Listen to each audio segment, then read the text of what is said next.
Hannah's time in the ISO community has been formational to her understanding of herself and the world, and serves as the capstone of her college experience, which will be demonstrated in this presentation.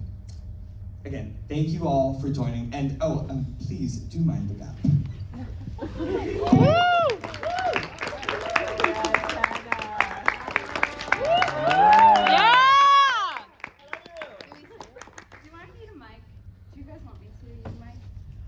If you want to. I think for us.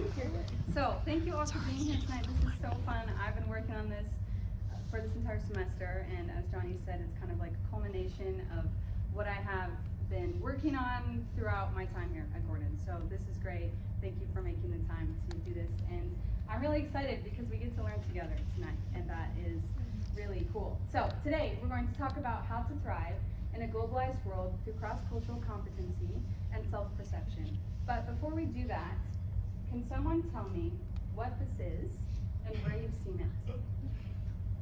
You can just raise your hand. Yeah. Seen it on a lot of products, like toys or games or like furniture, that kind of thing. Okay. And what does it mean? Someone else tell me what it means. Yeah. I'm gonna guess that it was made in China. Okay. Yes, that's true. That is good. Okay, good one. What about this? Can I have a show of hands of how many people have seen this sign in a country other than their home country? Nice. Okay. Someone tell me what country you've seen it in. Where have you seen it? Yeah. Japan. Okay. And how do you know that this is what you think it means? It's the Golden Arches. Yes, true, yes. But you've also seen it here, right? Yes. You've seen it in America. So that's important to remember because those two things are actually a product of globalization. And we're not going to talk about this too much. It's not the focus of this presentation, but it's important for all of you to know what this means so we all have a general understanding. So globalization is the interconnectedness among countries through business, geopolitics, technology, travel, culture, and media. It's basically like this national weaving of economics together in order to promote growth and distribution of products throughout continental borders. So just to prove that globalization does exist, I have a couple of graphs just to say that this has been here for a while, and it's actually been increasing in a lot of different countries, and that has mainly been because of modern technology and media. It's kind of made everything this global stage for everyone to kind of get a good idea of what's going on in a certain extent for different countries. And like anything, it has its own fair share of benefits and challenges.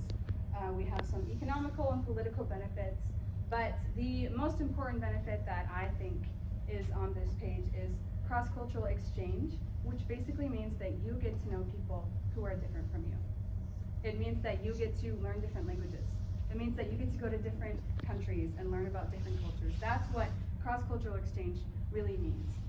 So that is a benefit, but it's also a challenge. It's actually both, because the reality is that you don't actually speak the same language as someone in Cambodia, for example. So that actually acts as a barrier between you understanding them and cultivating this sense of relationship. It gets in the way of having a relationship with someone.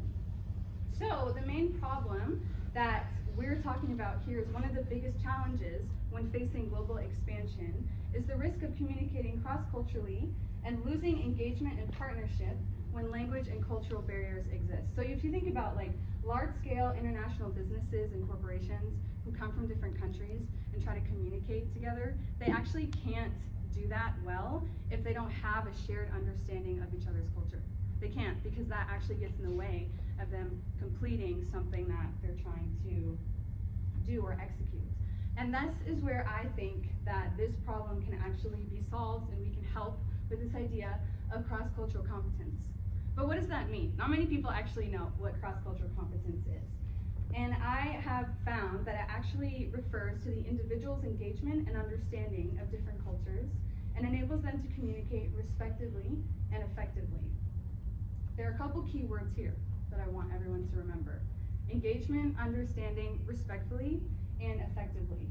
So if you actually look up online, how do I become more cross-culturally competent? Most research will tell you that you actually need to cross someone else's border, go to another country, right, and learn about them and their languages and all those things. Where in reality, I actually believe that cross-cultural competency doesn't start with you understanding someone else's culture. I think that it actually starts with you understanding yours. And this is where we're headed tonight. This is what we're going to be talking about, is what does it mean to actually understand your own culture first before understanding someone else's. And we're also going to talk about perception and how perception really changes what we're talking about together. So, I'm going to introduce this by actually talking about my cultures. And as many as you know, I was born in the States, but I grew up in the Czech Republic. And there's a lot I could say about Czech culture, a lot. But what I'm going to say is that Czech culture is very logical. We're actually very black and white type of thinkers. We're very efficiency-based culture, and we think in very black and white. So I like to describe it as like, if you went to the Czech Republic, there's always going to be a right answer and a wrong answer. Black and white, there's no gray area. Where the States, on the other hand, everything is gray. That's kind of how I see it. Everything is more of a maybe, there's no clear right answer, where the Czech people are very clear on what's right and what's wrong, very black and white type of thinking. And we're very practical, we're very reserved, we're quiet, less risk-oriented, and more communal and respectful in our approach to authority. And I experienced this the most in the Czech school system. I was there for 11 years. And what many people don't actually know about the Czech school system is that there's a lot of leftover pieces of communism, because Czech was a communistic country for a long time. So there's lots of leftover things that are still here. And one thing that we were taught is that we actually had to be seen and not heard for the most part. Very like communistic way of looking at things. We had to be seen and not heard. We also could not be very expressive.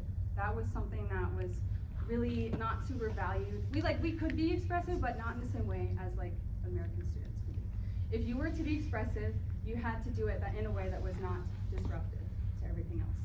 That was kind of the mindset that was happening.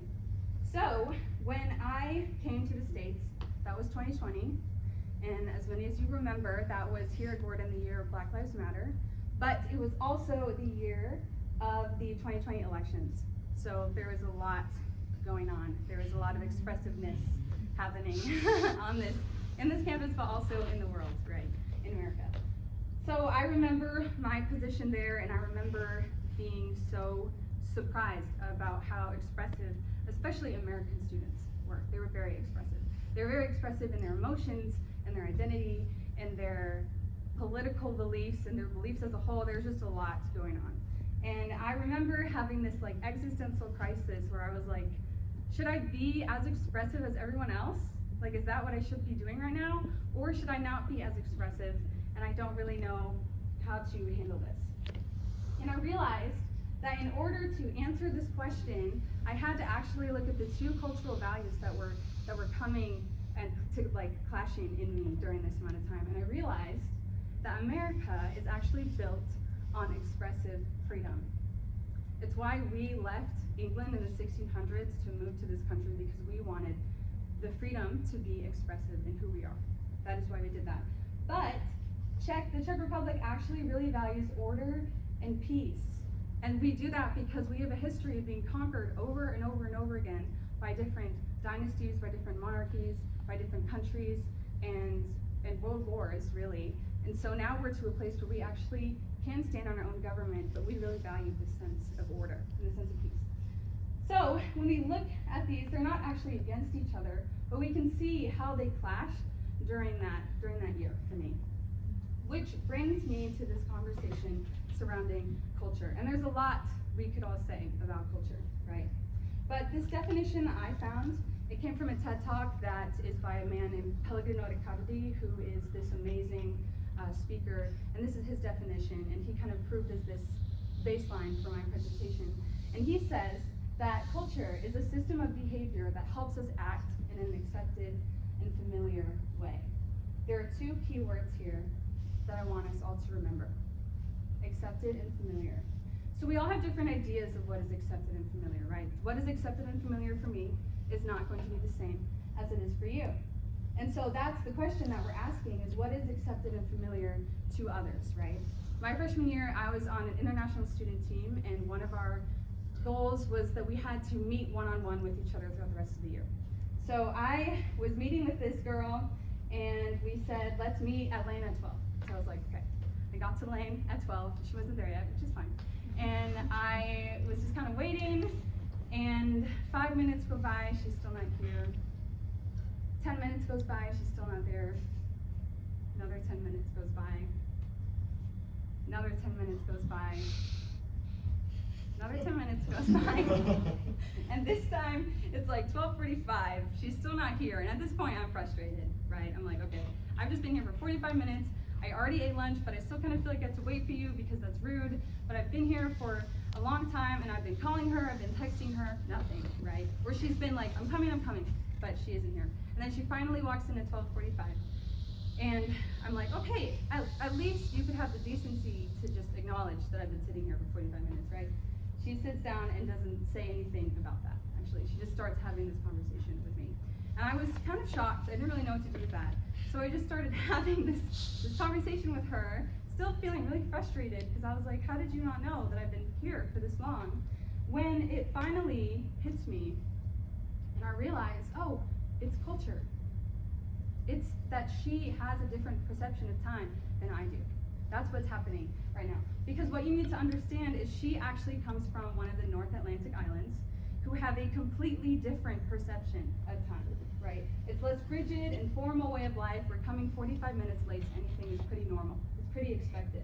Whereas I come from a culture where showing up on time is actually a show of respect for that other person. So the challenge that we see here is recognizing that we each have different interpretations of time in that situation. And her coming late made me feel disrespected and made me see her in a negative light. But the point of this story is that people see what they want to see, right? This is perception. And that influences how you see them, which will promote a negative image sometimes of how you see them and their culture. Which brings us to this conversation surrounding perception.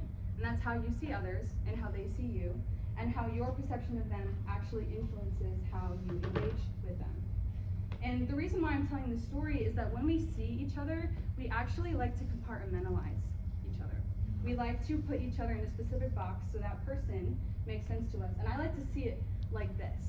The definition of perception is the process of selecting, organizing, and interpreting people, places, and things. And I like to see it as we each have different boxes, right, for how we organize things in our head. So if I told you, I'm from Connecticut, you would put me in your Connecticut box. And you're not minimizing my identity, but you're just associating me with something that you see as familiar, so you can understand me better, right?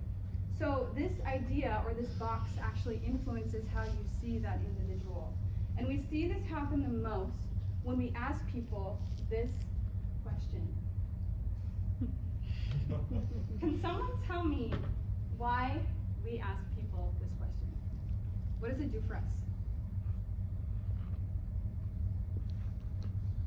Just raise your hand. Yeah. Makes you associate with what you know that, like, if there's from upstate New York, you might feel associate with them with what you know about upstate New York. Okay, so association, good. Anything else? Helps you know like where you are in connection to them, like, yeah. I think that it actually helps us associate something with this person that enables us to have a better understanding of who they are. It actually promotes a sense of familiarity and a sense of being known. And so that has to do with all of our perceptions, right, of how we influence each other and how our perceptions influence how we engage with people. That's what we're talking about. So keep that in mind. We're coming back to cross-cultural competence. Here's our definition and here's our keywords, right? We talked about that. But the more research I did on this, I actually found a definition that I think worked a lot better, which is this one, and it says that cross-cultural competency helps you develop the mutual understanding and human relationships that are necessary for achieving your professional and personal goals. Can anyone tell me what they think the keywords are in this sentence? There's not that many. You can just shout it out if you know it.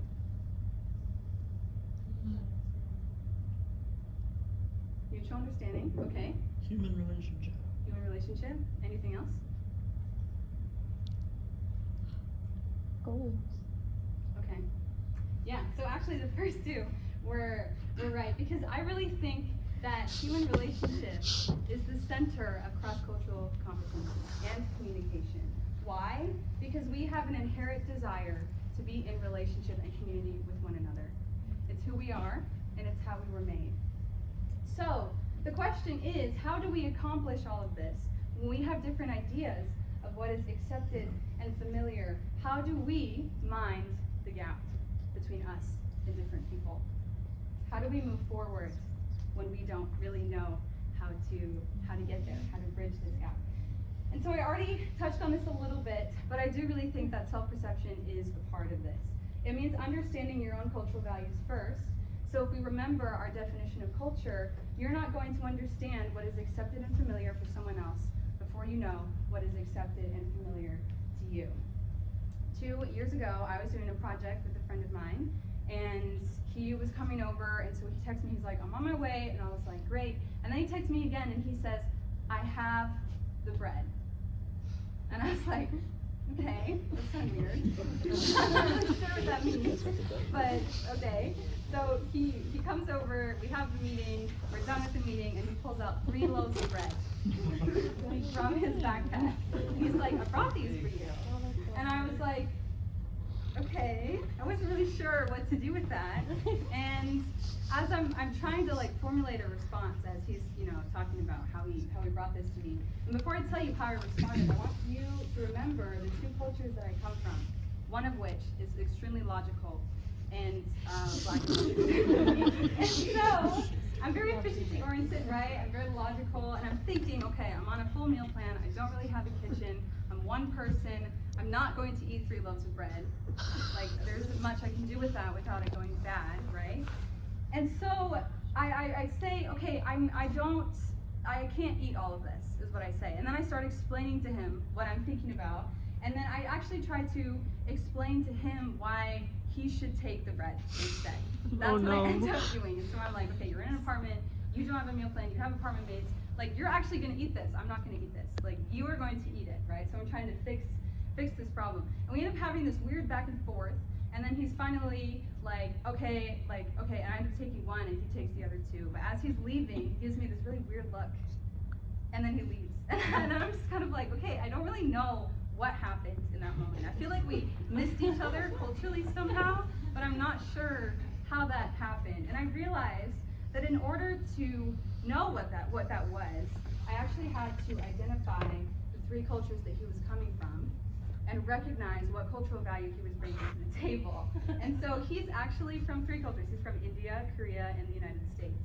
And one thing that India and Korea have in common is hospitality. Hospitality is actually how they cultivate a sense of community in their culture. It's how they show appreciation for each other. It's really important to who they are, and it's how they love people well, is what I've been told, and from my Korean friends. And so that's what he's coming to the table with, right? And so when we put them up next to each other, we see that these don't have to be separate, but because we came together with different cultural values in mind, it caused a lot of friction and strain on our relationship. So my friend walked out of that situation thinking that I was rude and he was offended, but he was too indirect to say anything about that, because that's another characteristic of Indian and Korean culture. And so I had no idea what he was actually feeling, right? I didn't. And what I wish would have happened is if he would have stopped and explained to me what was going on. And he would have been like, listen, I'm trying to be hospitable to you. I'm trying to cultivate a sense of human relationship and mutual understanding with you in this moment. But because my culture is very black and white and doesn't really consider relationship first, we miss that. I missed that. And so there was these misplaced values that kind of happened in that situation. So I wasn't actually able to know what was going on. So that's one piece that I would like us to remember. And second piece is being willing to learn and curious and having an open mind. And this means being willing to step beyond the negative side that you're perceiving. So remember that thing I said about, cross-cultural competency is about going across to someone else's culture, right? Crossing their border. And instead, it's really about extending your own borders and including other people in your mindset and in your perception, and having different ideas and being okay with having different ideas about what is not accepted and familiar for you. Having different, being okay with that, meaning different things multiple different times. So that is something that's really important, and it means having a willingness to learn about difference and treat the other with respect in a way that can reinforce understanding of one's culture without prejudice. Because when we feel uncomfortable, we tend to focus on the negative conclusions about a person or a culture. When that happens, we're usually misperceiving the situation or not truly understanding what the culture we're encountering values. So this happened when my friend with the bread, he misperceived me for being rude, and I was just trying to be efficient. Didn't really know what was going on in that moment, right? And then I misperceived my friend for being rude when she came late for lunch, when she wasn't trying to be late. She was just living in her cultural mindset and wasn't really considerate about other people who were not in her sphere, at least in that moment. A year ago, I went to an Asia event here at Gordon, and there was different representations of Asian culture, different stands that was happening. It was through CEC or something.